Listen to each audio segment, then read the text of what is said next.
Hello mga kaibigan, welcome back to our channel. Kapag nagustuhan niyo po ang channel na ito, please subscribe and touch the notification bell.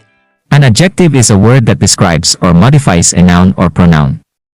Adjectives can be used to describe the qualities of someone or something independently or in comparison to something else. They can also describe the quantity of nouns. Adjectives can be attributive, occurring before the noun, or predicative, occurring after the noun. There are many types of adjectives in English, and some of the main types are descriptive adjectives. These are the most common type of adjectives, and are used to describe the qualities of a noun or pronoun.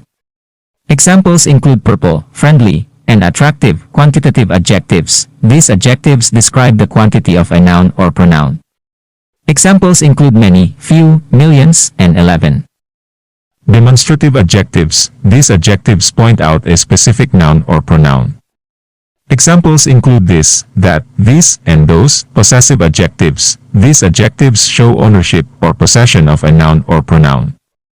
Examples include my, your, his, her, its, our, and their.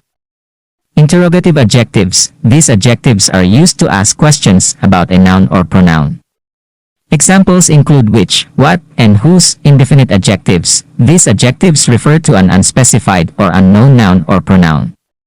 Examples include some, any, several, and many. Proper adjectives. These adjectives are derived from proper nouns and are capitalized.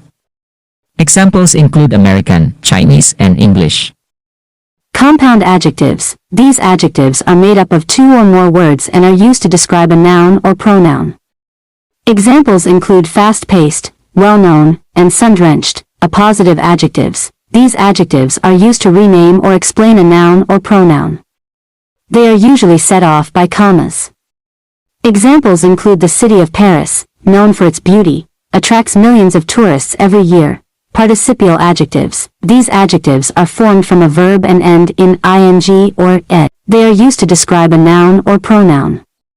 Examples include the crying baby, the broken vase. Denominal adjectives. These adjectives are formed from a noun and are used to describe another noun. Examples include the chicken soup, the car engine. Nominal adjectives. These adjectives are used as nouns and do not modify other nouns. Examples include the rich and the poor. Adjectives can be used to make writing and speaking more specific and interesting.